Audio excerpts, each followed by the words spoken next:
తీసుకొచ్చింది ఆయన ఎట్లా పడితే అట్లే మాట్లాడు రాయపోయాడు వదిన అంటారు ఎవరన్నా రాయపోయాని చెప్పురే ఇద్దరాలు మూలే ఉన్నాము వాళ్ళు నలుగురు మమ్మల్ని సంప్రదాయానికి వచ్చి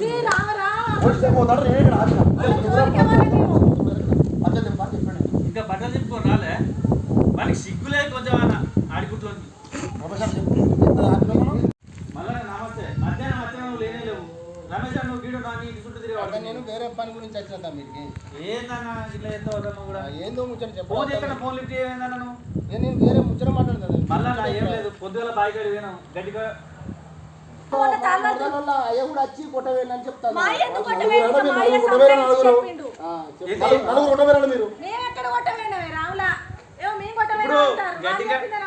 గడ్డి నూకనికి కట్టెలు పట్టుకున్నాను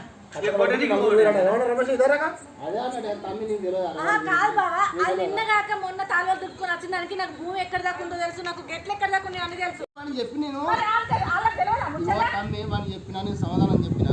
పోలీస్ స్టేషన్ పోతానంటే అద్దురా పోలీస్ స్టేషన్ పోతానంటే అద్దు నలుగురు మీద కేసు పెడతాను ఇక్కడ అర్థం అంటే ఆగిండు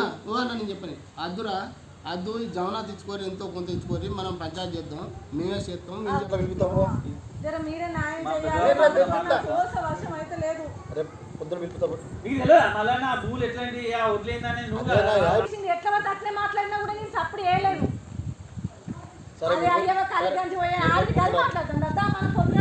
వీళ్ళందరూ మాట్లాడుతున్నారు జర మీరే పడతారా తమ్మి పైసలు అయితే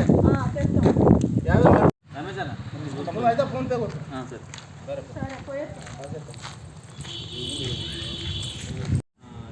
ఏం లేదే పొద్దుగల బాయికాడి అరే వాడు ఇదారాక లొల్లి పెట్టి పోయిండ్రా నీ మీద ఎవరు మీ తమ్ముడు అంటారా ఏం చెప్పాలి మరి ఎవరన్నా పెట్టాడు రాజుగాడను రాజు నువ్వు ఇంకా స్లో కాదు గట్టిగా